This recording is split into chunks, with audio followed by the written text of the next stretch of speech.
Today, I'm going to say something that might sound strange coming from a marketing agency owner. Stop running more Google ads. At least stop running more Google ads until you've fixed the 3 things I'm going to walk you through today.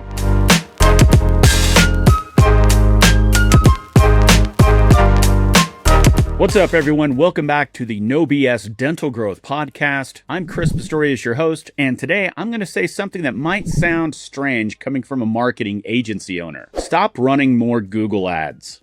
At least stop running more Google ads until you've fixed the 3 things I'm going to walk you through today. Because right now, if you haven't addressed these, you are literally lighting money on fire. And more ad spend will just mean a bigger fire. I've been doing dental marketing now for over 17 years. I've worked with practices all over the country and even in different countries. And I can tell you, the number one mistake I see dentists make is trying to solve a conversion problem with more traffic. It doesn't work. And today, I'm going to show you exactly why. If you're new here, hit subscribe. We do this every week, real talk about what really moves the needle in a dental practice. So let's go. I want to start with a concept I call the bigger bucket problem, if you will. Imagine you've got a bucket that you're filling with water. Those are your leads. But there are 3 holes in the bottom of the bucket. Some water stays in, but a lot drains out. Now, what most practice owners do when they're not happy with their new patient numbers is they turn the faucet up higher. More water going in, right? They figure eventually enough will stay. But the holes are still there, and bigger water pressure just means faster drainage. That's what happens when you increase your Google Ads budget without fixing your underlying conversion issues. You're getting more leads, but you're losing just as many of them. Just faster and at a higher cost per click. The smart move, the move I always recommend before touching an ad budget, is to plug the holes first. So let's talk about what those holes are. Hole number 1, your phone answer rate. This is the most basic metric in dental marketing, and many practices have no idea where theirs is. Here's the question. What percentage of new patient phone calls does your practice actually answer? I've seen practices with answer rates below 50%, and that's been pretty recent, which means if you're running ads and 100 people call you this month, 50 of them are getting a voicemail, or worse, no answer at all, or even worse, an answering service, and walking then straight to your competitor who can handle that call at 9 o'clock at night or midnight. If you're paying $30 per call and only answering half of them, your real cost per answered call is $60. And that's before we even talk about whether those answered calls converted. Before you spend another dollar on Google ads, pull your call tracking data. If you don't have call tracking, there's problem number 1. You need it. There's no reason not to have it, no matter how big or small you are. It's cheap to do, and it's easy to analyze with AI. Look at your answer rate. Look at what time of day calls are coming in, and when you're answering them or when you're losing them, and then compare that to when you're staffed. Most practices have a gap between 12 and 2 p.m. when the team's at lunch, and then between 5 and 7 when people are calling after work and nobody's there to pick up. Those windows are where you're bleeding the leads. So the solutions stagger lunch breaks. Better yet, use an AI voice agent for after hours and overflow. Make sure every call gets responded to in some form with somebody that can actually interact with them, I guess I should say. All of this within 5 minutes. These aren't hard fixes. They're just things nobody's paying attention to sometimes. Hole number 2, your website conversion rate. Let me ask you something. When was the last time you went through your own website as if you're a new patient? Hold it up on your phone especially, because 70% of your searches, or your traffic, I should say, to your website right now happen on a mobile device. And then actually try to figure out how to book an appointment through that. You might be surprised if you do that simple drill. Maybe you go to your own website and it loads right away. That doesn't mean that's what's happening for new people, because your website is cached, if you will, on your device. So it's been there before, so it loads it faster. Go there as a brand new person. See how fast it loads. If your answer is you don't do it a lot, or maybe never, we need to talk. Because most agencies, most companies out there that will do ads for you, they usually take the easy or the lazy way and they just send the traffic right to your website. Not necessarily a terrible idea, but you really want to have specific landing pages built for these paid ads. They do convert better. But I know that a lot of you out there that are running Google ads, you have them just going to your website. And that's fine.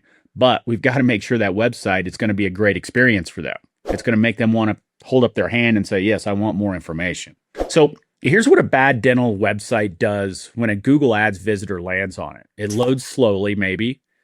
It's hard to navigate on mobile. Where's your call to action on your website? What makes people want to go, oh, yes, I definitely want to talk to these people? Is it buried? Is it even there at all? Or do you just have your practice name up there? Is the phone number clickable on a mobile device? And if it is clickable, does it actually work? Maybe there's no online booking option. The content you have is generic. It looks like everybody else's website. And there's nothing that builds trust fast. There's no real photos. Maybe you're using stock photos. No social proof like video reviews. No clear explanation of what makes this practice different. That visitor bounces, by the way. You paid for the click there. You got nothing out of it because they saw nothing that made them want to take the next step. The average dental website converts somewhere between 1% and 3% of visitors, meaning for every 100 people who land on your site, 97 to 99 of them leave without doing anything. That's brutal. And most practices just accept it. A well-optimized dental website, one with fast load times, a mobile-first design, prominent phone numbers, clear calls to action, real patient photos, social proof, real marketing science applied to these sites can convert at 5 to 8% or higher. That's double or even triple what I just talked to you about on the same ad spend. So before you turn up your Google Ads budget, ask yourself, is my website actually ready to convert the traffic I'm already sending to it? Because if the answer is no, again, we're burning money. We're just lighting it on fire. All right, hole number 3, and this is the big one, your follow-up process. I did a full episode on this topic recently, so I'm not going to go super deep here, but let me give you the key point here. A lead that doesn't book on the first contact is not a dead lead. It's a warm lead, maybe even a hot lead, that needs a system. Most practices have no system for this. A form comes in, somebody calls once, nobody picks up, or they say they'll call back because they got to talk to their spouse or check their insurance. And then that lead is really dead because there's no follow-up. You're just waiting for them to call back. Research shows that the average service business needs 5 to 8 touch points to convert a lead. Most dental practices make 1, if that, maybe 2. And then they go buy more ads to replace the leads that they're letting slip through. Before you increase your Google Ads budget or any other marketing budget, put an automated follow-up sequence in place. Text, email, calls, multi-channel, multi-touch, triggered automatically the moment a lead comes in. And not just some out-of-the-box solution from Dentrix or Weave or whatever provider you have. It has to be customized for your practice and written in a manner where people are going to take action. If your ad spend generates, let's say, 50 leads a month, and your follow-up system converts 10% more of them, that's 5 additional new patients, math is hard, without spending a single extra dollar on ads. 5 new patients at an average patient lifetime value of $1,000 to $2,000, probably a lot more than that depending on your practice. That's $5,000 to $10,000 from fixing just one single thing in your follow-up and not increasing your ad budget. So I've been telling you to slow down on the ads. Let me tell you when it actually makes sense to scale up. When your phone answer rate is above 85%, when your website converts at least 4 to 5% of visitors, when you have an automated multi-touch follow-up sequence that runs without your front desk having to think about it, and when you have call tracking in place and you actually know your cost per lead and cost per booked appointment, and when your front desk is trained on how to handle new patient calls. Not just how to answer the phone, but how to actually convert an inquiry into a booked appointment. Can they tell this new patient in a few seconds why you're better than the 20 other dentists right around you and why they need to bring their family to you? Once all those things are in place, increasing your Google Ads budget is like pouring water into a bucket that actually holds water.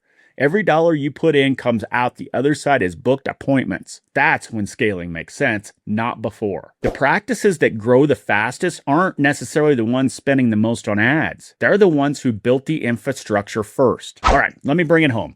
Stop running more Google Ad stuff until you fixed your phone answer rate, your website conversion rate, your lead follow-up process, your front desk training.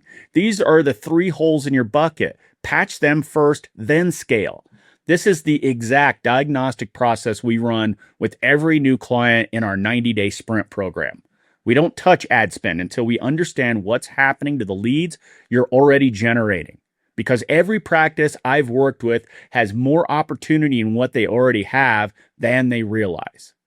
Thanks for tuning in today. If this episode gave you something to think about or something to fix, sorry for the extra work, but it will be worth your time. Please take a second and subscribe to our podcast wherever you're listening or watching. That's the best way to make sure you don't miss an episode, and it helps us reach more independent dentists like you who need to hear this stuff. And if you want us to actually run this diagnostic on your practice, look at your answer rate, your site, your follow-up, all of it, just go to kickstartdentalmarketing.com and book a free discovery call with me. I'll tell you exactly where your biggest opportunity is. I'm Chris Pistorius. Go fix those holes. I'll talk to you next week. Thanks for joining us this week on the Dental Marketing Podcast. Make sure to visit our website, www.kickstartdental.com/podcast, where you can subscribe to the show in iTunes, Spotify, or via RSS, so you'll never miss a show. While you're at it, if you found value in the show, we'd appreciate a rating on iTunes. Or if you'd simply tell a friend about the show, that would help us out too. If you are ready to grow your practice, then you might want to schedule a free strategy session with us. Just go to kickstartdental.com and click the free strategy session button and give us 15 minutes of your time to change your practice forever. Be sure to tune in next week for our next episode. And thanks for listening to the Dental Marketing Podcast by Kickstart Dental Marketing, where dentists go to win online.